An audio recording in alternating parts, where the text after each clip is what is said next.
안녕하세요. 미국 주식으로 은퇴하기 미준입니다. 3월 29일 미국 주식으로 은퇴하기 특별 방송을 시작합니다.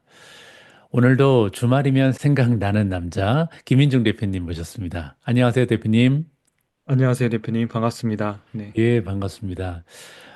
굉장히 오래간만에 대표님한테 인사를 드리는 것 같습니다. 네, 그런 것 어, 같습니다.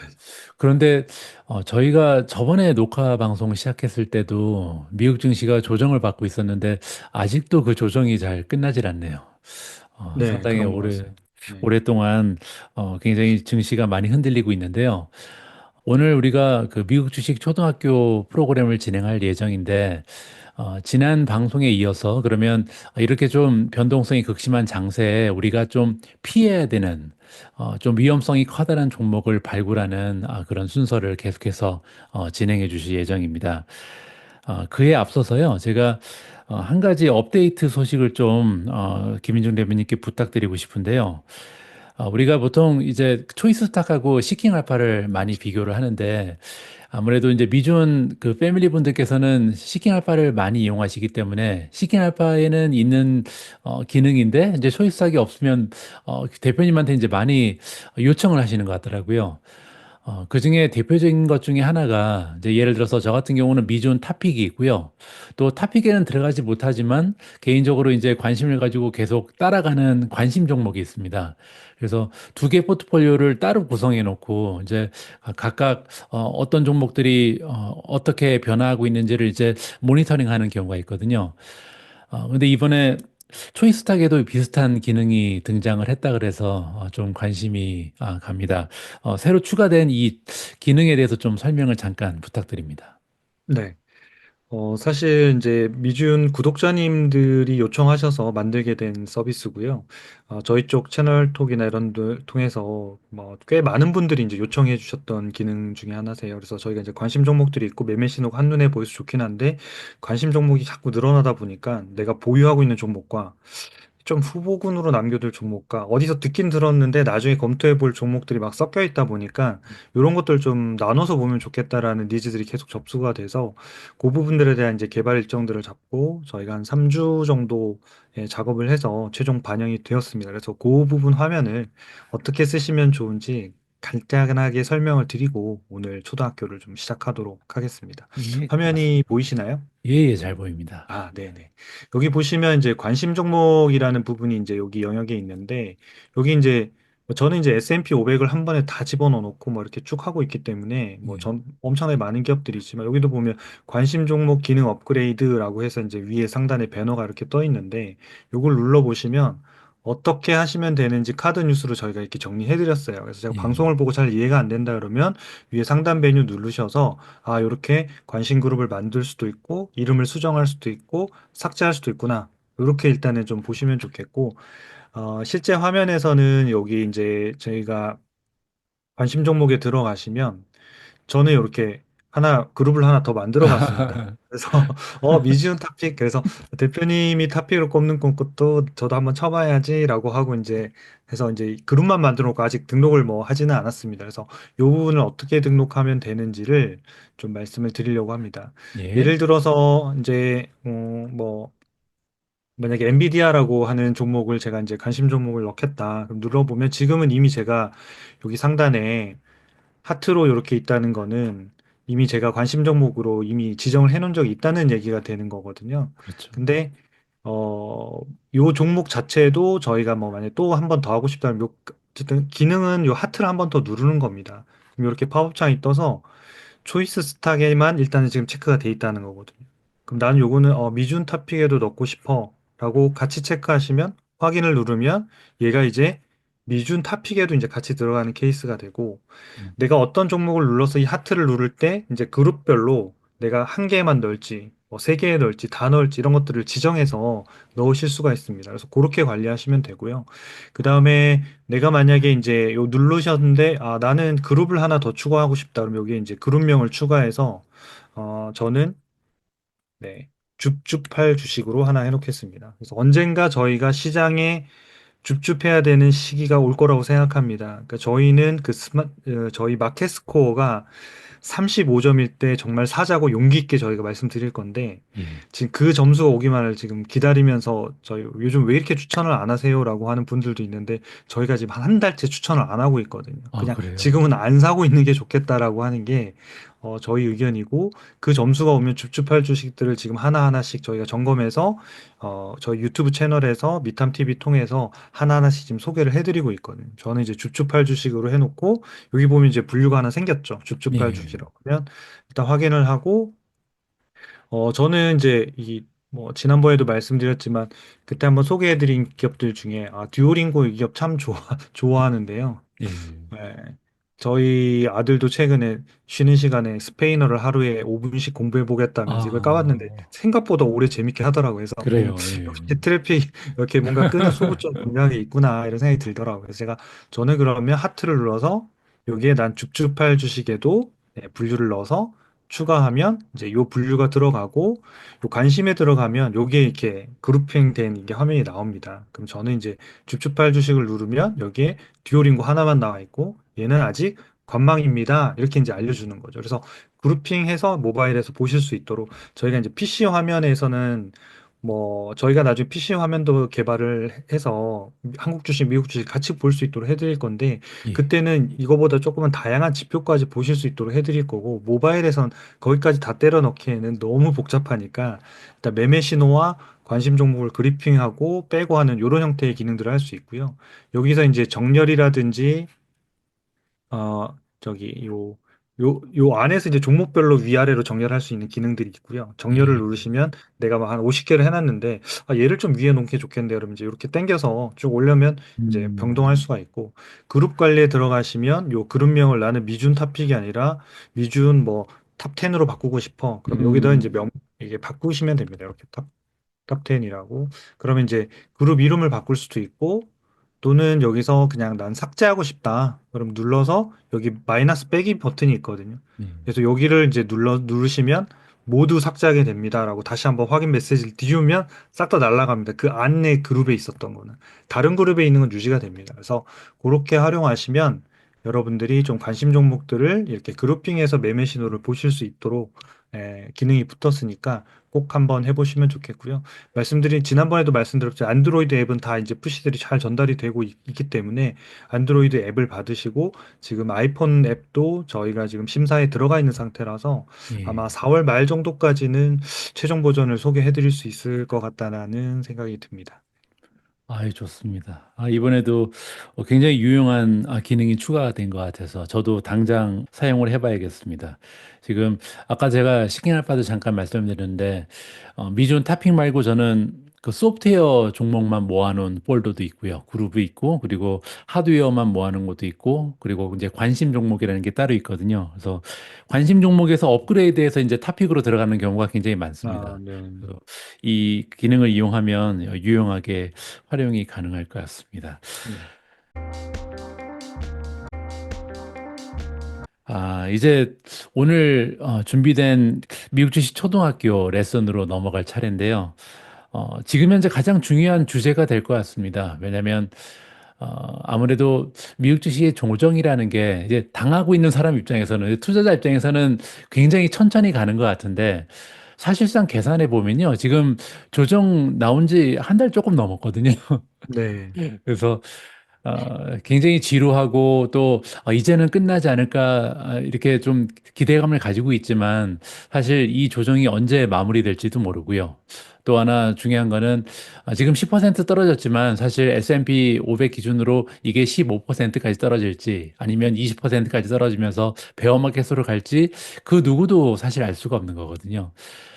그래서 투자하는 사람들 입장에서는 내가 어떤 종목을 선정해서 얼마나 많은 수익을 내는가도 중요하겠지만, 지금처럼 장세가 좋지 않을 때는, 가능한 한 위험성이 높은 종목을 좀 제거하거나 아니면 비중을 줄이면서 손실을 줄이는 것도 굉장히 중요한 하나의 투자 전략이라고 생각을 합니다. 지난주에 우리가 그 재무 그리고 실적 쪽의 지표를 보면서 좀 위험성이 높은 주식을 선별하는 이러한 강의를 좀 들어봤는데요. 오늘은 또 위험성 관련해서 어떤 이야기를 해주실 건가요? 네. 저희가 이제 처음에 시작할 때 저희가 투자 위험을 줄이는 방법에 대해서 크게 네 가지로 이제 말씀을 좀 드렸거든요. 그래서 첫 번째 시간에는 기업의 재무와 관련된 리스크, 그 다음에 제대로 미래 실적이 발생하지 않을 것에 대한 리스크를 어디서 체크하고 어떻게 해소하면 좋을지에 대해서 말씀을 드렸고요.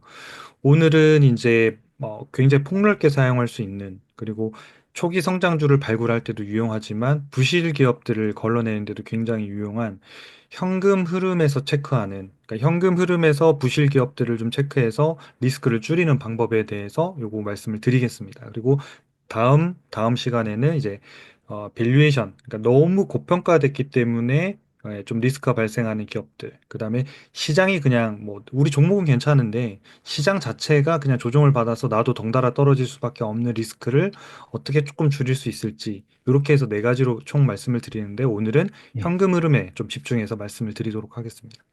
아, 좋습니다. 현금 흐름 하니까 생각나는 기업이 하나 있는데요. 예전에 그 미주온 탑픽에 있다가 탈락한 종목 중에 슈퍼 마이크로 컴퓨터라는 음, 종목이 있었거든요. 그때 네. 이제 탑픽에서 제외할 때 가장 커다란 이유가 이 여러 가지가 있었지만 뭐 공매도 리포트가 결정적이었지만 하나는요. 어닝 실적은 좋은데 현금 흐름이 마이너스였어요. 그래서 그때 맞아요. 이제 참고한 적이 있는데 오늘 굉장히 중요한 토픽이 준비된 것 같아서 또 정신을 바짝 차리고 한번 살펴봐야 될 것 같습니다. 자, 그러면 준비된 슬라이드 공유해 주시기 바랍니다. 네. 알겠습니다. 일단 지금 뭐 슈퍼마이크로 컴퓨터를 말씀하셔가지고 오, 방금 한번 그냥 쳐봤거든요. 예, 그럼 여기 보면 진단 점수에서 저희가 지금 여기 현금 창출력이 나오잖아요. 예, 예. 여기 보면 이렇게 해서 0점으로 나오는 거거든요. 그러니까 사람이 우리가 현금 흐름을 체크하고 해야 되는 포인트들을 다 체크해서 얘가 로봇이 점수로 다 계산해가지고 뿌려드린 거거든요. 그러니까 실제로 보면 재무 안전성 자체가 높고 수익성도 나쁘지 않고 다 괜찮은데 현금 창출력만 0인 경우는 굉장히 드문 경우거든요. 음, 아무리 못해도 그래도 10점, 15점까지는 올라와 있는데 수익성도 저렇게까지 높고 미래 성장성도 있는데 현금 창출력이 0이다 이런 경우에는 굉장히 좀 드문 경우이기 때문에 조금은 유의해서 보는 게 굉장히 좋다. 네, 그런 음, 관점에서 오늘 같이 한번 배워볼 만한 이 현금 흐름표 부분은 상당히 그런 측면에서는 많이 도움이 되실 것 같습니다. 그래서 오늘 바로 수업으로 좀 들어가도록 하겠습니다. 예, 그러면 이제 표지는 제가 넘어가고요. 우리가 이제 기업이 가장 리스크한 것들은 이제 부도가 났을 때 그냥 가장 큰 이제 리스크가 발생을 하는 건데요. 우리가 보통은 회사가 적자가 나면 부도가 나는 거 아니냐라고 이야기하는데 사실 적자가 나더라도 부도가 나지는 않습니다. 회사가 현금이 있고 그 현금을 계속 그걸 빌려오던 뭐 어떤 식으로 조달하든 현금을 돌릴 수 있으면 부도가 나지 않고요. 부도가 나는 경우는 결국은 현금을 돌릴 수 없어서 지급할 수 없어서 일어나는 일인데 그중에 이제 보통은 적자 부도겠지만 이런 흑자 부도 상태에 있는 기업들을 우리가 조심해야 된다.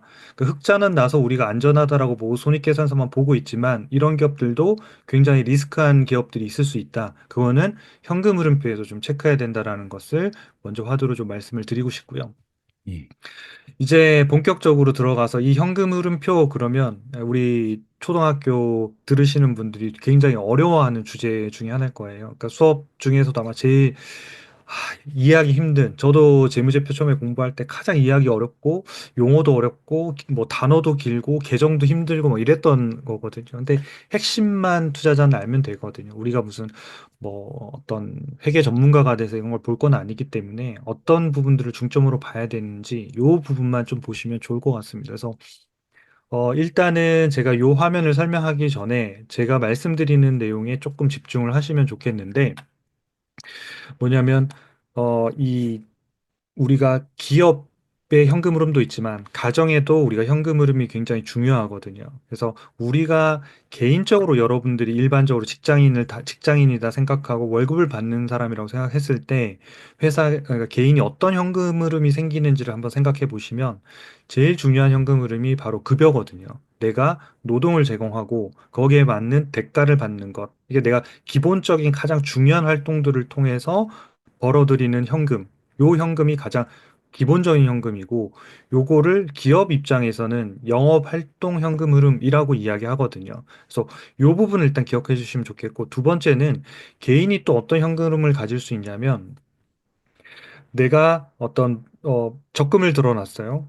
그러면 이제 그 적금이 만기가 돼서 현금이 들어오는 경우 또는 내가 적금을 하기 위해서 또는 주식을 투자하기 위해서 돈을 이렇게 내보내는 경우 이런 형태들이 돈이 또 나가는 활동들이 있는데 이런 거는 주로 이제 투자와 관련된 이제 개인의 활동들이 해당이 되는 거고 마지막으로 개인이 또 현금 활동이 해당되는 현금 흐름이 뭐가 있냐면 이도 저도 없어 돈도 없어요. 그러니까 급여를 땡겼는데 월급을 뭐 일주일 만에 다 썼어요. 그리고 내가 주식을 좀 갖고 있는 것도 팔았는데 현금을 다 썼어요.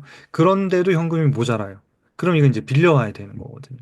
그래서 이거는 대출을 빌려오든 뭐 부모님한테 꼬오든 친구한테 꼬오든 이런 빌려오는 활동들을 해야 되는데 이 빌려오는 활동을 기업들은 재무 활동이라고 이야기하거든요. 그래서 요 음. 세 가지가 개인들이 있고 기업도 똑같은 것이 있다. 요거 먼저 일단은 기억하시고 제가 장표로 다시 돌아가서 좀 설명을 드리도록 하겠습니다.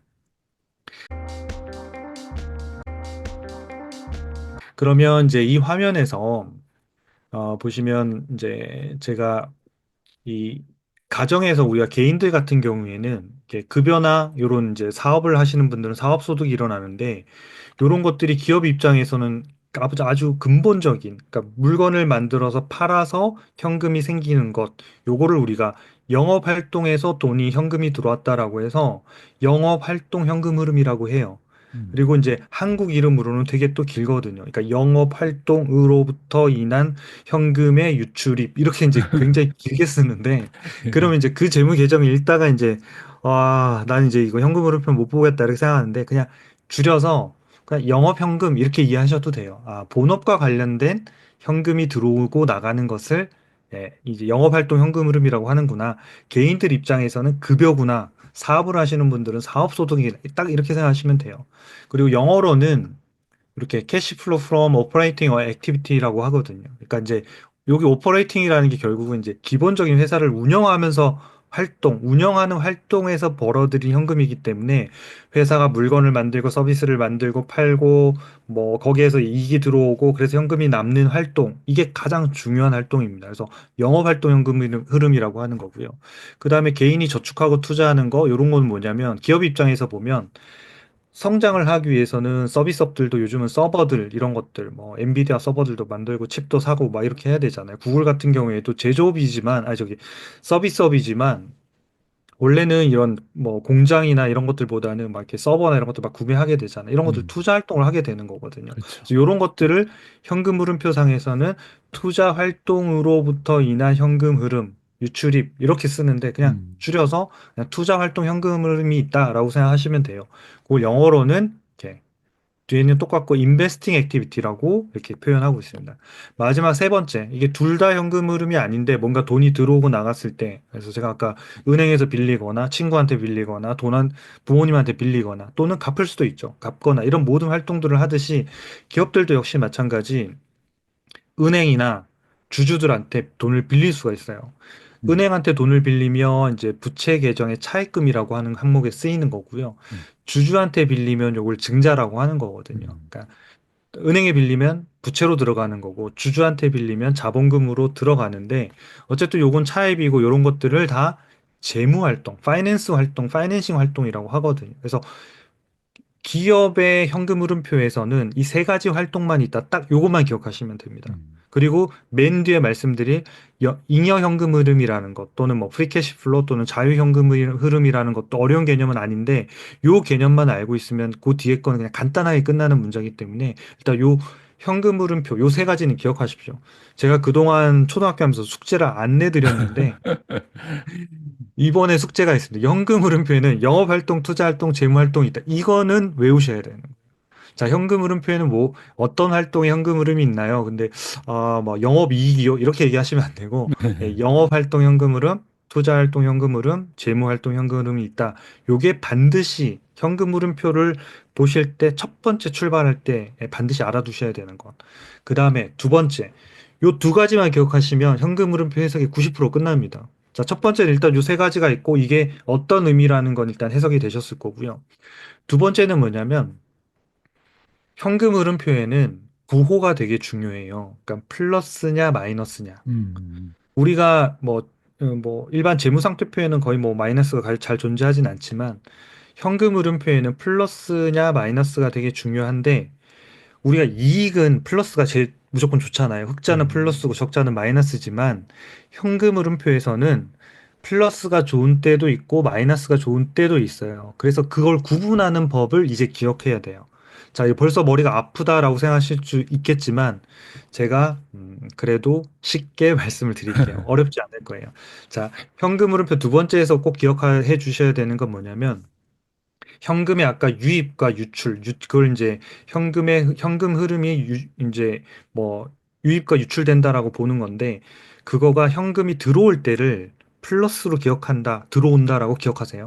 음, 나가는 거는 마이너스로 기록한다라고만 기억하시면 돼요. 간단하죠? 자, 헷갈리시면 안 돼요. 현금이 플러스, 그러니까 현금 흐름이 흑자예요. 그럼 플러스 이게 아니고요. 현금이 회사로 뭔가 들어와요. 그리고 남아요. 그럼 플러스예요. 회사에서 현금이 나가요, 활동이. 그럼 이걸 마이너스로 기록한다라고 보셔야 돼요.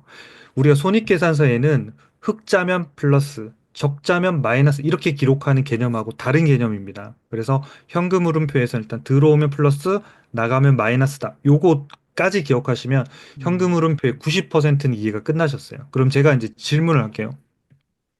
자, 장표를 잘 보시고 여러분들 제가 말씀드리는 활동이 어떤 활동에 현금 흐름이 플러스인지 마이너스인지 요걸 맞추실 수 있으면 진짜 현금 흐름표를 거의 졸업하셨다고 보셔도 됩니다. 음, 자, 그럼 제가 질문을 드리도록 하겠습니다. 자, 회사가 애플이 좀 AI 쪽에 투자가 늦어서 엔비디아한테 서버를 칩을 갖다가 한 100억 달러를 규모를 투자를 해서 구매를 하기로 했습니다. 이것은 첫 번째, 무슨 활동일까요? 그리고 그것은 플러스일까요? 마이너스일까요? 이렇게 생각하는 거예요. 자, 그러면 첫 번째, 어, 영업 활동이냐, 투자 활동이냐, 재무 활동이냐는 거죠. 애플이 성장을 하기 위해서 서버를 구매했어요. 영업은 아니죠. 영업은 내가 뭔가 물건을 만들어서 본격적으로 팔아야 되는 거. 자, 그러면 답은 뭘까요? 투자 투자죠. 활동이겠죠. 네, 미래의 성장을 투자했기 때문에 그럼 일단은 절반 맞추신 거예요. 아, 애플이 그걸 한다는 얘기는 투자 활동이구나. 자, 그리고 엔비디아의 두 번째 이게 이제 플러스로 기록되냐 마이너스로 기록되냐라는 건데 엔비디아에서 이제 그 서버를 사갖고 오면 현금을 줘야 될까요? 안 줘야 될까요? 줘야 되겠죠. 음, 현금을 준다는 것은 기업 입장에서는 들어오는 걸까요? 나가는 걸까요? 나가는 거죠. 나가는 거죠. 자, 제가 현금이 나가면 플러스인가요? 마이너스인가요? 마이너스죠. 마이너스.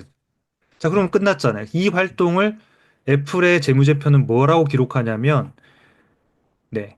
투자 활동에 현금 흐름 마이너스 100억 달러. 이렇게 기록한다는 거예요. 투자 활동에 마이너스 100억 달러라고 썼다는 얘기는, 아, 이 회사가 미래 성장을 위해서 100억 달러를 썼구나라고 반대로 해석을 하시는 거예요. 제가 음, 재무제표 첫 시간에 말씀드렸듯이, 재무제표를 분석한다는 거는 숫자를 보는 게 아니고 그 숫자를 가지고 활동을 이해하는 거거든. 그래서 그 숫자를 보면, 투자를 했구나. 나중에 이 회사가 상당히 많이 성장할 씨앗을 뿌리고 있구나. 이렇게 보시면 된다는 거죠. 제가 질문 하나만 더 해보겠습니다. 회사가, 이제, 또 애플을 예를 들어 볼까요? 애플이 이제 뭐 자사주 막 이렇게 주고 하다 보니 현금이 많이 없어요. 많이 없다 보니까 이제 엔비디아의 칩을, 이제 서버를 막 사오려고 하다 보니까 돈이 조금 현금이 약간 모자란 것 같아요. 그래서 이 현금을 주주한테 증자를 할까 또는 이제 뭐 은행에 빌릴까 하다가 그래 큰 돈은 아니까 은행에서 좀 모자란 30억 달러만 좀 빌려오자 라고 결정을 했어요.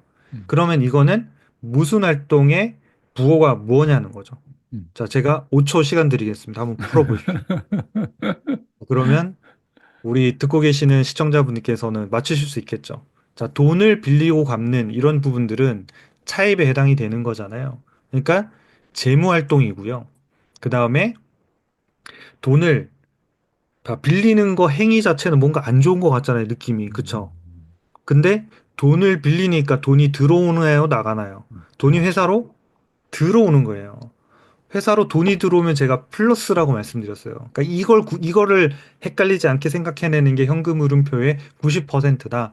그래서 30억 달러를 빌렸다는 건 어떻게 기록하냐면 재무 활동에 플러스 30억. 아까 투자 활동에 마이너스 100억 달러 이렇게 기록한다는 거예요. 음, 그래서 투자 활동을 많이 하는데 돈이 모자라서 30억 달러를 빌려왔구나 라고 재무제표의 숫자를 이해하기 시작하시면 앞에 있는 재무상태표나 손익계산서를 보는 시각이 훨씬 더 이렇게 풍성해진다라는 거죠. 그래서 이 개념이 현금 흐름표의 90%를 해결하는 가장 좋은 방법입니다. 그래서 여러분들 투자하고 있는 기업들 실제 사례를 통해서 좀 한번 보시면 좋겠고요. 제가 실제 요 화면은 아까 좀 정리를 해드린 거니까 이거는 간단하게만 넘어갈게요. 그래서 영업활동 현금 흐름에서 제일 중요한 거는 요건 본업이라고 말씀을 드렸잖아요. 그래서 무조건 플러스를 기록해야 돼요. 음, 이거는 기억하셔야 돼요. 영, 현금 흐름 활동이 영업활동, 투자활동, 재무활동 세 가지가 있다. 요거 일단 기억해 주셔야 되고 두 번째, 현금이 들어오면 플러스 나가면 마이너스다라는 거 꼭 기억해 달라. 그러면 본업에선 당연히 현금이 남아야 돼요. 그러니까 월급을 받아서 다 쓸 돈 다 쓰고 나서도 플러스가 남아야 된다. 이런 얘기거든요. 기업도 당연히 영업활동 현금 흐름이 반드시 플러스를 기록. 이게 현금 흐름표를 체크할 때 가장 중요한 포인트입니다. 그러니까 요거 음, 하나가 반드시 플러스여야 돼요. 네. 그다음에 두 번째, 투자 활동은 일반적으로는 다 마이너스예요. 음, 왜냐? 성장을 하기 위해서 회사가 계속 투자하기 때문에 마이너스예요. 그래서 투자 활동이 현금 흐름이 마이너스인데 왜 안 좋은 거 아니에요? 아니요, 그게 정상적이에요. 이게 플러스가 이상하게 한 거예요. 그러니까 일시적으로 뭔가 만기에 뭐 적금을 엄청나게 들어왔는데 확 들어왔어요. 아니면 투자 자산을 처분했어요. 그런 것들이 돈이 들어올 때는 일시적으로 플러스가 되지만 마이너스 때문에 신경 안 쓰셔도 됩니다. 그 다음에 이제 재무 활동은 어떻게 되냐면 일반적으로는 우량주가 되면 플러스가 됩니다. 우량주가 되면. 왜냐하면 회사에 현금이 많기 때문에 이 재무 활동에서 현금 흐름이 마이너스가 된다는 거는 회사에서 현금이 나간다는 거거든요. 음, 자, 회사가 현금이 영업 활동 말고 아까 차입이나 주주한테 나가는 방식을 한번 생각해 보세요. 두 가지거든요. 하나는 차입금을 갚을 때. 그러니까 차입금을 갚을 때 현금이 나가잖아요. 그럼 이게 재무 활동이 마이너스로 나가는 거고 또 하나가 음, 주주한테 배당을 지급할 때. 그럼 음, 이게 마이너스로 나가고 자사주를 소각한다. 뭐 이런 것도 마찬가지고. 그러니까 그런 형태들이 뭔가 주주를 위한 활동들을 뭔가 많이 하게 되면 물론 이제 IFRS에서는 이걸 뭐 영업 활동으로도 처리하기도 하고 재무 활동으로 하기도 하는데 일반적으로는 재무 활동으로 처리하는 게 맞습니다. 그래서 갭 기준의 미국에서는 아마 대부분 재무 활동으로 처리가 되고 있을 것 같고요. 그래서 기본적으로 여러분들이 기억하실 거는 영업 활동 플러스 투자 활동 마이너스, 재무 활동 마이너스 이렇게 기록된다라고 기억하시면 돼요. 요 음, 정도는 우리가 다음 시간에 제가 세 번째 시간 할 때 복습할 때 반드시 물어보도록 하겠습니다. 요거 음, 기억은 하고 계시는지. 그래서 플러스 마이너스 마이너스면 굉장한 우량주다. 근데 음, 고속 성장하고 있는 기업은 어떤 형태로 나타나냐면 플러스 마이너스 플러스 이렇게 나타납니다. 그러니까 음. 영업에서 많이 벌고는 있지만 투자를 엄청나게 많이 해서 이 여기에서 번 돈을 이걸 다 메꾸지를 못하는 거죠. 모자랐죠. 예. 네, 모자라죠. 그러다 보니까 재무에서 증자를 하거나 차입해서 좀 쓰기 때문에 재무 활동이 플러스라고 해서 문제가 되진 않아요. 그래서 제가 아까 처음에 말씀드린 대로 영업 활동은 반드시 플러스를 기록해야 돼. 이게 제일 중요하다. 그리고 투자 활동은 크게 중요하지 않다. 거의 마이너스니까. 그 다음에 재무 활동은 마이너스이거나 플러스인데 성장주들은 일시적으로 플러스가 나오지만 엔비디아 이런 것도 테슬라도 다 초기에는 다 플러스였거든요. 그러다 나중에 영업 활동 캐시플로우가 엄청 많아지니까 돈이 남으니까 차입금 갚자. 주주 돌려주다 해서 이게 마이너스로 바뀌는 개념이거든요. 그러니까 예. 여기가 흐름이 성장주가 되고 여기가 보통 우리가 뭐 가치주, 우량주라고 얘기할 수 있는 이런 형태의 현금 흐름이 조금 다르다. 요 정도 되면 이미 초등학교는 아니에요. 중학교 수준이에요. 제가 지금 설명드린 거는 중학교 수준인데 여기까지 이해하셨으면 좋고 이해를 못 하셨더라도 최소한 플러스 마이너스 마이너스가 좋은 기업이다. 그리고 영업 활동이 반드시 플러스를 기억해야 된다. 요거까지는 꼭 기억해 주시면 좋을 것 같습니다. 실제로 제가 재무제표 현금 흐름표를 하나 가져왔습니다. 그래서 예. 어떻게 보시면 되는지. 그래서 여기 보시면 이게 이제 초이스탁에서 검색하시면 나오는 화면이고요. 여기 보시면 영업활동, 투자활동, 재무활동 이렇게 세 가지 있잖아요. 그래서 이 세 예. 가지만 그냥 보실 줄 알면 된다는 거예요. 나머지 크게 중요하지 않다. 그래서 제가 설명은 해드릴 건데 한번 들으면 다 이해되실 거예요. 음, 자, 이 영업활동, 투자활동, 재무활동인데 이 회사가 보면 2019년도까지는 영업활동에서 이렇게 플러스를 쭉 기록했어요. 예. 괜찮은 거죠. 되게 음. 돈도 잘 벌고 그리고 여기 투자활동은 지금 보면 다 마이너스고 재무활동도 보면 여기 마이너스잖아요. 그러니까 플러스 마이너스 마이너스로 여기 자체가 부호가 그렇게 나쁘진 않다는 거거든요. 음. 근데 갑자기 2020년이 되면서 영업활동에서 마이너스 11억 달러 정도가 마이너스가 나요. 어. 본업에서 지금 빵꾸가 나기 시작한 거예요. 바로 전환돼. 그럼 이때는 빨간불이 바로 켜지는 거거든. 음. 투자 활동도 어차피 안 할 수는 없으니까 마이너스고, 그럼 이 돈이 모자랄 거 아니에요. 영업 활동에서 빵꾸가 났는데 회사 그럼 캐시플로우가 없을 거고, 그럼 당연히 음. 재무 음. 활동에서 플러스가 날 수밖에 없는 거예요. 그렇죠. 여기가 모자라면 여기서 메꿔야 되는 거죠. 우리 개인도 똑같잖아요. 예. 그래서 이 모자라는 돈을 13억 달러로 재무에서 땡겨왔어요. 음. 그럼 이 재무를 어디서 땡겨왔을까? 요때는 요거는 이제 약간 중학교 과정이긴 한데 우리가 처음 배운 재무상태표에 가서 차입금이 늘었는지 자본금이 늘었는지를 보면 돼요. 그러니까 음. 주식수가 늘었으면 증자를 통해서 가져왔다고 보시면 되고 차입금이 늘었으면 차입금을 통해서 재무활동자 13억 달러를 가져왔구나. 그래서 10억 달러대 이상이 차입금이 잡혔을 거예요, 아마. 그러니까 그런 형태로 재무제표는 이 재무상태표, 손익계산서, 현금흐름표가 다 연결되어 있는 거지 별도의 화면이 아니라고 제가 첫 시간에 말씀을 드렸던 거거든요. 음. 그러고 그 다음에 보면 이제 영업활동이 계속 마이너스잖아요. 그렇게. 그러다 보니까 재무활동도 계속 플러스죠. 영업에서 현금이 안 되니까 계속 이제 재무에서 채울 수밖에 없는 구조가 되는 거고, 그러다 보니까 이 회사는 점점 점점 부실한 형태로 가고 있고, 이게 현금이 더 이상 재무활동에서 조달이 되지 않으면 이제 뭐 부도를 선언하거나 음. 아니면 분식을 해야겠구나라는 마음이 이제 들기 시작하죠. 그러니까 그때 이제 조심해야 되는 케이스가 바로 실제적인 케이스고 2024년도 12월 31일로 적혀 있는 거 보니까 아직도 상장되어 있는 기업으로 해석이 되죠. 제가 상장되어 있는 기업을 제가 캡처를 했으니까 제가 이름은 밝히진 않겠습니다. 그래서 네, 그렇게 해석하시면 된다. 이렇게 좀 봐주시면 되겠고요. 그래서 예. 이런 거를 저희가 아예 차트에서 이렇게 이제 그려서 보여드려요. 음. 요거는 이제 재무 차트에 들어가시면 돼. 재무제표를 차트로 만든 게 저희 재무 차트라고 해서 음. 네. 저희가 브랜드도 만들긴 했는데 뭐 저만 쓰고 아무도 안 씁니다. 이 차트 이름을 재무 차트라고 붙이긴 했는데 원래는 이렇게 빅 차트라고 이렇게 저는 불렀는데 아무도 안 불러서 지금은 이제 사장됐는데 왜 빅 차트라고 했냐면 B는 재무 상태표의 밸런스시트를 말하는 아, 거고요. 예.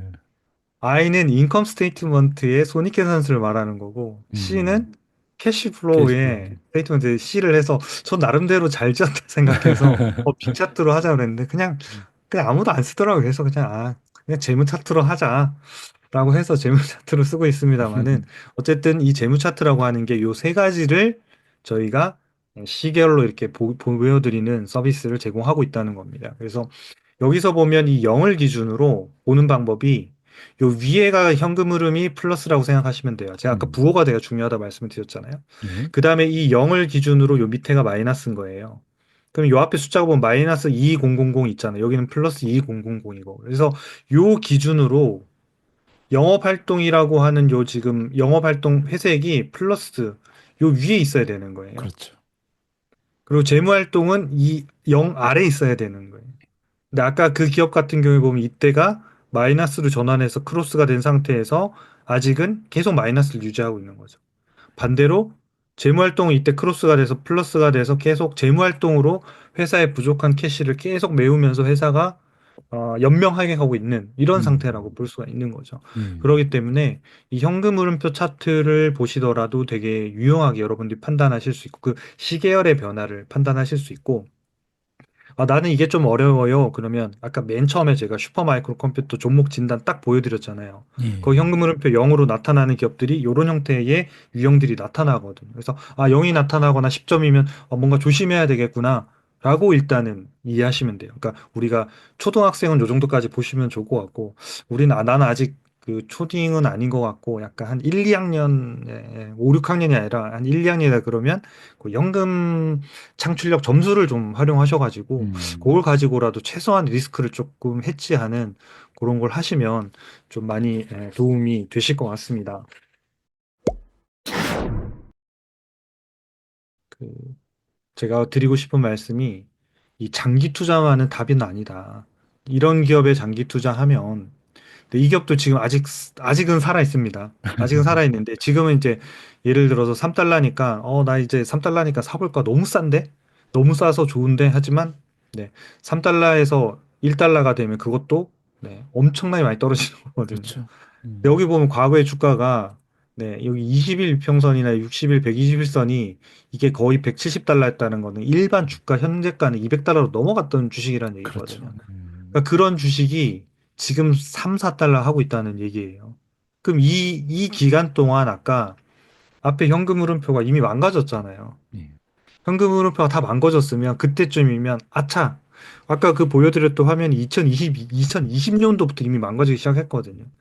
영업 활동이 마이너스로 전환을 했고, 예. 네. 여기 보시면 아까 여기서 전환했죠. 이 기업의 아까 주가 차트입니다. 이 예. 기업의 주가 차트인데 이게 마이너스로 전환을 했고 이때부터 그러면 뭔가 예상가 뭔가 이상하구나라는 거를 눈치채야 되는 거죠. 그렇죠. 그리고 나서 이게 계속 지속되고 있는데도 불구하고 이거 이러다 또 주가 가는 거야. 또 반등할 거야. 그리고 요쯤 되면 막 온갖 테마들이 이제 난무하기 시작합니다. 그래서 테마가 이 회사가 뭔가 회생 절차를 한다라던가 또는 뭐 어디에 팔린다던가 하면 막 하루에 한 60, 70%씩 오르죠 막. 그럼 이제 밈스탁에 등장하면서 나 이거 한번 사봐야지 했다가 그게 실패하면 또 하루에 뭐 또 한 50% 빠졌다가 그러니까 이런 형태의 패턴들을 하기 때문에 그런 리스크들을 조금 피해 가시면 좀 좋을 것 같습니다. 그래서 제가 이제 요렇게 보는 거는 이제 좀 그러니까 부실한 기업을 이제 해소하는 방법을 저희 실제 사이트에서 한번 보여드릴 거고요. 예. 역발상으로 보면 어떤 개념이 또 가능하냐면 아까 앞에서 요 차트 여기에서 저희가 이제 영업활동 현금 흐름이 마이너스로 전환한 기업이 있지만 반대로 영업활동이 밑에 마이너스였다가 이렇게 플러스로 전환하는 기업들이 있단 말이에요. 예. 그럼 그런 기업들은 상당히 투자 포인트가 되는 거거든요. 그러니까 단순히 부실 기업을 걸러내는 쪽에서도 현금 흐름표가 사용되지만 성장하는 기업의 초창기의 변화들 또는 턴어라운드 하는 기업의 초창기의 변화는 손익계산서의 순이익보다 현금 흐름표가 훨씬 빨리 움직입니다. 그래서 예. 현금 흐름표를 먼저 체크하시고 이 현금 흐름표가 좀 좋아지는 기업을 어떻게 빨리 볼 수 있는지를 제가 실제 그 사이트에서 하나 사례를 가지고 좀 설명을 드리겠습니다. 좋습니다. 네. 그러면 네, 사이트를 다시 한번 띄워서 제가 그 이제 카니발이라고 하는 음. 기업, 네, 유명한 기업이죠. 예. 카니발이 유명한 기업이고 저희가 어, 지금 여기 보시면 카니발은 아까 걔랑은 좀 다르죠. 음. 그러니까 이 현금 창출력이 지금은 물론 100점이지만 그리고 이제 이 수익도 나기 시작했고 해서 주가도 많이 이제 초창기 뭐 주가가 8달러 때까지 떨어졌었거든요. 예. 근데 이게 이제 회복돼서 뭐 주가가 엄청 많이 올랐다 지금 조정받아서 20달러거든요. 음. 그러니까 이제 저점 대비해서 엄청나게 많이 올라와 있는데 그 올 거라는 포인트를 어디서 잡을 거냐라는 거거든요. 근데 이제 카니발은 조금은 쉬웠던 이유가 뭐냐면 이제 코로나 때문에 사실상 여행 수요가 줄면서 폭락했기 때문에 코로나가 끝나는 시점 또는 코로나가 끝나면 그 정도의, 그러니까 이게 엄청난 성장하는 기업은 아니죠. 한 자리 정도의 매출 성장은 하지만 최소한 이 깨졌던 성장이 여행 수요가 그대로 되는 그 기간까지는 엄청나게 V자의 상승을 보일 것이고 그 V자의 상승을 하는 동안 주가의 최소한 절반에서 80% 고점 대비해서는 회복할 것이다. 그러면 음. 저점 대비 한 8달러, 10달러 대비해서는 주가가 적게는 두세 배에서 많으면은 네다섯 배까지도 노릴 수 있는 그런 형태의 포인트가 될 건데 그 시작점을 언제로 할 거냐. 왜냐하면 진짜 현금이 없어서 이게 부도가 나면 투자를 음. 했더라도 망할 수 있는 거잖아요. 그러니까 그렇죠. 그때 이런 현금 흐름표를 잘 보시면 좋다라는 거를 좀 이제 말씀을 드리는 거고, 요거를 제가 이제 현금 흐름표에서 실제로 눌러서 한번 보도록 말씀드릴게요. 재무에 들어가셔서 여기 보면 이제 네, 재무에 들어가서 하단에 보면 이렇게 현금 흐름표라고 있습니다. 현금 흐름표라고 있고 여기 보면 이제 카니발이 옛날에 보면 현금을 되게 잘 벌었죠. 여기 보면 연한산 기준으로 2018년, 29년도 보면 이렇게 한 50억 달러대 캐시플로우를 이렇게 꾸준히 이렇게 만들어낸 거거든요. 예. 근데 갑자기 이 회사가 이제 코로나가 터지고 나서 보면, 네, 코로나가 터지고 나서 보면 이때부터 이제 네, 엄청난 마이너스로 이제 여기 바뀌기 시작하죠. 이렇게 그렇죠. 쭉쭉쭉쭉쭉쭉쭉. 그러면 야 이러면 이제 망하는 거거든요. 음, 회사가 이렇게 현금이 모자라니까 어디서 조달해야 되겠습니까? 재무활동에서 재무활동. 조달하는 거예요. 그러면 당연히 재무활동 여기 밑에 보세요. 여기 보시면 전부 다 이게 플러스로 쭉쭉쭉쭉쭉쭉 나오잖아요. 그러니까 마이너스 마이너스 플러스로 전환한 거죠. 그럼 이러면 진짜 대부분의 회사가 부도로 가는 거거든요. 예. 근데 카니발에 그러면 언제 이런 기업에 언제 투자할 거냐? 아까 앞에 있는 기업도 밈스탁으로 막 무조건 간다 이런 얘기 막 카니발처럼 갈 것이다라고 주장하는데 저는 아니라고 보는 쪽의 이유는 뭐냐면 걔는 현금 흐름표가 얘하고 달리 나오기 때문에 그렇거든요. 음, 그러면 얘는 언제 그러면 바뀌냐? 이 부분이 이제 저희가 데이터에서 보면 음, 네, 여기서 이제 전환하기 시작하죠. 어, 2023년도 5월 31일 날 캐시플로우가 현금으로 영업 활동 현금으로 전환이 시작합니다. 그러면 벌써 지금 시점으로부터 보면 거의 한 2년, 한 1년 10개월, 그죠? 1년 한 10개월 정도 전에 캐시플로우가 영업 활동 흐름이 흑자 전환을 합니다. 음, 그리고 재무 활동에도 보면 이제는 마이너스로 바뀌기 시작하죠, 여기가. 그러네요. 예. 여기 있고 마이너스 바뀌죠. 그다음에 영업 활동이 점점 커지고 이렇게 점점 올라가고 재무 활동도 점점 커지지만 마이너스가 커진다는 얘기는 뭐냐면 차입금을 갚아 나가고 있다는 개념이 되는 거거든요. 그렇겠죠. 그러면 부채도 줄고 이자 비용도 줄고 수익성이 빠르게 개선된다는 얘기가 되는 거거든요. 그래서 제가 이렇게 턴한 요때 어 저기 유튜브에서 방송을 찍었어요. 음, 진짜 10달러 회복을 했는데 얼마까지 갈 수 있냐? 그 근거가 뭐라고 생각하냐 썼는데 뭐 주가가 많이 빠져 있으면 항상 댓글이 좋은 댓글은 아니에요. 제가 주가를 빠뜨린 것도 아닌데 그러니까 많이 빠졌는데 이제는 좀 다르게 봐야 될 포인트가 온 것 같습니다라고 좋은 의도에서 했는데 예. 뭐 그러다 망하면 어떡할 거냐. 그래서 아니 음, 뭐 제가 사라는 뜻은 아니고 그냥 이런 포인트의 변화들이 생기고 있고 이런 것들이 있습니다. 아니, 더 차입하면 어떡할 거냐. 그래서 그럴 가능성은 좀 낮습니다. 왜냐? 영업 활동에서 캐시플로우가 들어왔고 캐시가 남았는데 이자로 계속 나가는 차입금을 들고 있는 회사가 누가 있겠습니까? 계속해서 음, 갚죠. 음, 근데 그걸 어떻게 아냐? 그쵸? 모르죠. 미래는 모르지만 재무제표를 보면 의사결정을 그렇게 할 수밖에 없을 것이다. 그 의사결정의 결과물이 재무제표니까요. 라고 설명을 음, 드렸지만, 음. 네, 이렇게 주가가 많이 떨어지면 화난 분들을 이렇게 설득하기는 쉽지는 않더라고요. 그래서 저희가 혹시 지금 저희 유튜브 이게 보이시나요? 화면이? 예, 예, 보입니다. 아, 네. 이게 저희가 그러니까 그때 저희가 이제 보니까 2023년 4월 1일 날 찍었네요. 그러니까 이제 그게 영상이 흑자전 하는 거 보고 아 얘는 이제 좀 다르게 봐야 되겠다. 근데 이제 여기 보면 막 이제 막 이익 다 깨졌고 그래서 코로나 발생 당시 주가에 다 떨어졌다 지금. 그리고 음, 적자다. 근데 어떻게 하면 좋냐? 그랬을 때 제가 딱 요거 하나만 장표를 띄워가지고 말씀을 드렸거든요. 음, 1분기 영업 활동이 플러스를 달성했다. 음, 처음이다. 그 얘기는 뭐냐면 흑자로 손익계산서도 전환할 가능성이 상당히 높아지고 있다. 음, 그렇기 때문에 요 영업활동 현금 흐름이 상당히 좋아져서 나중에는 이게 꽤 주가가 회복될 가능성이 있습니다. 라는 이야기들을 이제 이때 현금 흐름표를 가지고 했던 거거든요. 그래서 예. 근데 뭐 댓글들은 뭐 감사합니다 뭐 이런 이제 물린 분들이 계셔서 또 있었는데 또 아닌 분도 계셔서 아 저도 그런 댓글을 받으면 되게 막 아, 영상을 그만 찍어야 되나 막 이런 소심해지죠.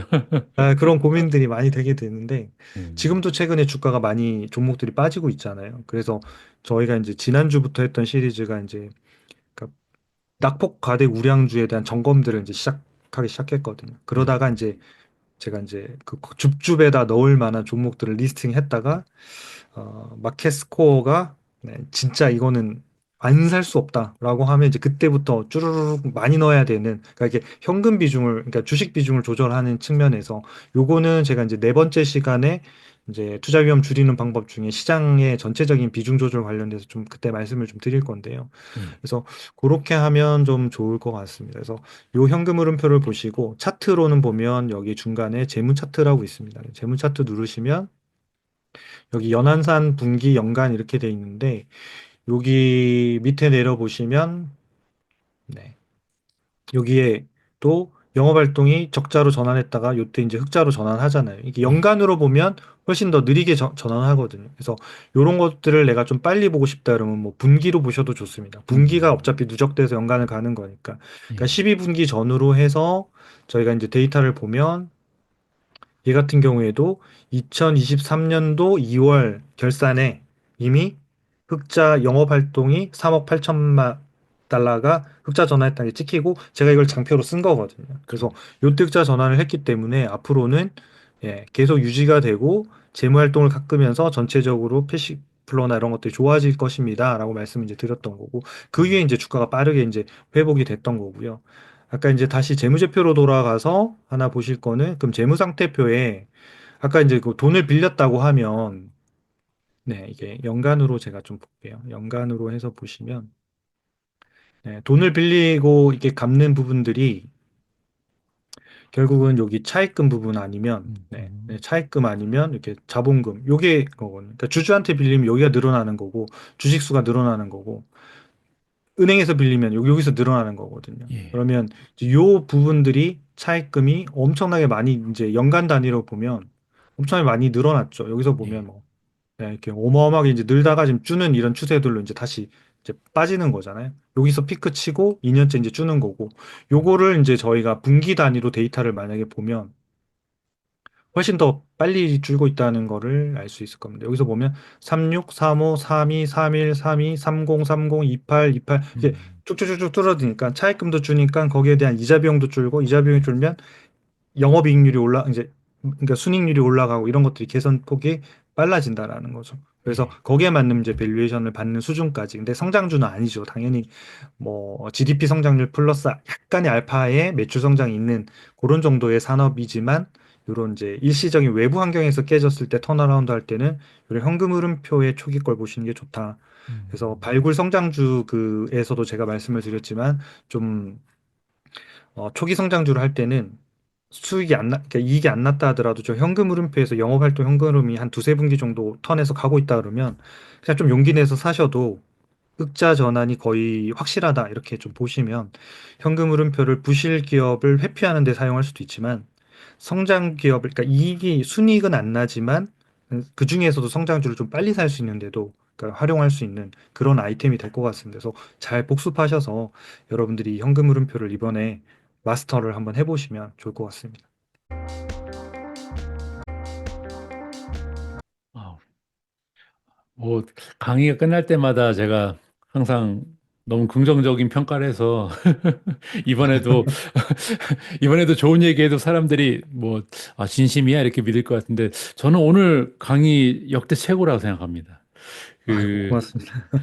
이 왜냐면 보통 이제 주식을 분석하고 무슨 뭐 내가 펀드멘탈을 살펴보면서 종목을 선택한다 그래도 대부분이 이제 매출의 성장률이라든지 이제 뭐 이익률이라든지 뭐 마진 그리고 이제 뭐 어닝, 순이익, 영업이익 뭐 요 정도를 체크하면서 주식을 선택하는 경우가 굉장히 많거든요. 근데 오늘은 그 현금 흐름이라는 조금은 그 관심을 덜 받는 분야에 대해서 우리가 어떻게 활용을 하면 되는지 좀 굉장히 소중한 기회가 마련된 것 같고요. 두 가지 측면이 있는 것 같아요. 일단 첫 번째는 보통 우리가 위기는 기회다 이런 얘기를 많이 하는데 아까 카니발 같은 경우에 그 예시를 보면서 뭐 그런 일이 다시 없으면 좋겠지만 우리가 이제 계속 살면서 투자를 진행하다 보면 베어 마켓도 찾아올 거고요. 뭐 전쟁도 일어날 거고 질병도 또 나타날 가능성이 있고 그러다 보면 이제 위기 상황이 나타날 텐데요. 그 위기 때 과연 그 회복하는 단계에서 어떤 주식에 투자를 하면 그 우리가 흔히 말하는 위험을 기회로 창출할 수 있는지 굉장히 좋은 예시가 될 수 있는 것 같고요. 그리고 이제 그런 좀 위기 상황이 아니다 하더라도 우리가 한국 분들은 보통 뭐 저도 마찬가지지만 성장주에 투자를 하잖아요. 그래서 성장주에 투자하는 사람일수록 현금 흐름은 더 중요한 것 같아요. 그렇습니다. 예, 네. 그래서 이 현금 흐름을 봐야 되는 이유가 성장주에 투자한다는 것은 결국 좀 성장의 잠재력을 보면서 투자하는 건데 그러면 어떤 성장주가 잠재력이 높은지를 판단할 때 현금 흐름만큼 중요한 지표가 있을까 이런 생각을 하게 됩니다. 성장주는 뭐 두 개로 나누면 될 것 같아요. 첫 번째는 현금 흐름 쪽에서 오히려 그 위험성이 더 커 보이는 성장주. 또 하나는 현금 흐름을 보면서 이 잠재력이 더 뛰어난 성장주를 가려낼 수가 있는 것 같은데 아까 그 기호로 설명해 주셨죠. 플러스 마이너스 마이너스. 네네네. 이 플러스 마이너스 마이너스를 기억하면 아, 그러니까 맞습니다. 예, 영업에서 들어오는 현금은 계속해서 올라가고 그다음에 재무 활동에서 의 현금 흐름은 계속해서 마이너스를 보이는 이런 성장주를 발굴한다면 거기에다가 만약에 그 기업의 성장 스토리까지 좋다면 굉장히 확률 높은 베팅이 되지 않을까 이런 생각을 좀 해봤습니다. 사실 현금 흐름표 관련된 그러니까 성장주 관점에서는 사실 현금 흐름을 가지고 투자하는 분들이 현금 흐름표를 가지고 투자하는 분들이 상당히 많거든요, 실제로. 그러니까 그러니까 책도 되게 좋은 책이 있습니다. 사실 현금 흐름표로 성장주를 찾는 법과 관련된 되게 좋은 책이 있는데 조금 어렵긴 해요. 현금 흐름을 중심으로 해서. 그래서 근데 이게 그 책을 소개를 해드려도 되는 건지 저희 책, 제 책도 아니고 그렇긴 한데 예. 말씀을 제목이 드려도 뭐죠? 되나요? 예, 예, 말씀해 아, 주십시오. 네네. 원래 이렇게 그러니까 마이클 모브신이 쓴 이제 기대 투자라는 책이 있습니다. 이게 이제 현금 흐름으로 성장주를 찾는 법이라고 하는 책인데요. 예. 아마 이 책이 제가 지금 빠르게 검색을 해보니까 일단 처음에 초판이 나왔던 거는 절판이 돼서 중고 서적에서 8만 5천 원에 지금 거래가 되고 있는 것 같고요. 오, 예. 저희 집에 한 두 권 있는데 재테크를 해야 되지, 북테크를 해야 되지 않나. 이게 아마 제가 알기로 최근에 예. 개정판이 나온 걸로 제가 들었었거든요. 아, 그래요? 네네. 오, 나왔습니다. 나왔습니다. 네네, 제목이 나왔습니다. 똑같나요? 기대 투자? 아, 아닌데? 아, 기대투자가 아니고. 제가 한번 찾아보겠습니다. 제가 알기로는 저 책이 다시, 최근에 다시 아마 저 컨셉으로 아마 나왔던 것 같은데, 기대투자를 중고서적에서 그렇게 비싸게 사실 필요는 없으실 것 같고요. 그러니까 되게 좋은 책들이 절판이 잘 돼요. 왜냐하면 잘 안 음, 팔리거든요. 왜냐하면 어렵고 뭔가 배워야 되는 책일수록 잘 안 팔려다 보니까 저는 책을 안 읽더라도 이거 왠지 좋은 책이고 절판될 것 같은데 일단 주문부터 합니다. 그래서 음, 쟁여놓으면 그렇게 해서 절판된 책들이 꽤 있고 그 중고서적에 가보면 그 책들이 진짜 비싼 건 한 2, 30만 원까지도 갑니다. 책이 15,000원, 2만 원대 책이 못 예. 구하니까 이제 원서로 보기에는 좀 어렵고 이런 분들이 책들이 음, 되게 이제 비싸게 거래되는데 예. 제가 만약 그걸 찾으면 대표님한테 말씀을 드리거나 댓글로 좀 알려드릴게요. 이 예. 책이 현금 물음표로 성장주 찾는 데는 제가 알고 있는 범위 내에서는 되게 좋은 네, 책이 되실 것 같습니다. 어쩌다 예. 보니 다른 회사 책을 제가 공부를 해드리고 있는데 예. 모르겠습니다. 커미션도 못 받으시면서. 아, 예. 미국 주식 투자의 정석책을 꼭 강조를 해드려야 되는데 하여튼 그 책이 참 저한테는 그 현금 흐름의 표로 뭔가 성장주를 찾고 현금 흐름을 해석하는데 되게 많이 그 난이도는 낮진 않습니다. 그러니까 미주초 학생이 보기에는 어렵습니다. 분명히 어렵지만 예. 여러분들이 이렇게 점점 성장하셔가지고 한 내가 고등학생 정도 됐다 할 때는 그런 정도의 서적을 읽으시면 아마 뭐 이렇게 많이 도움이 되실 것 같고 그런 정도 계신 분들은 책을 읽으면 그냥 아마 이렇게 뭔가 머리가 딱 이렇게 뭔가 연결되는 그런 책들이 되실 것 같습니다. 예. 오늘 뭐 방송의 타이틀은 미국 주식 초등학교였지만 사실 오늘 내용도 사실은 제가 볼 때는 중등 과정이라고 해도 과언이 아닌 것 같습니다. 우리가 단순히 어디까지는 뭐 현금 흐름이 적자에서 흑자로 전환하면 그 주식은 좀 관심을 가질 만하다. 이 정도 수준에서 이해를 했던 거를 상세하게 이제 세 단계로 나눠서 이게 영업 활동인지 투자 활동인지 아니면 재무 활동인지 자세하게 분석하면서 이렇게 이 기업의 스토리를 이해할 수 있게 된 것 같아서요. 굉장히 어, 업그레이드된 느낌입니다. 저도 아, 오늘 많이 배웠습니다. 좋은 아이고, 강의 알겠습니다. 진심으로 감사드립니다. 네, 고맙습니다. 네. 예, 그러면 다음 미국 주식 초등학교에서 우리가 밸류에이션 리스크 그리고 시장 리스크까지 살펴볼 기대를 하면서 오늘 방송은 여기서 줄이도록 하겠습니다. 너무 멋진 강의 오늘도 너무 감사드리고요. 주말 즐겁고 편안한 시간 가지시기 바랍니다. 네, 감사합니다. 대표님도 즐거운 시간 보내십시오. 예, 고맙습니다. 예, 고맙습니다.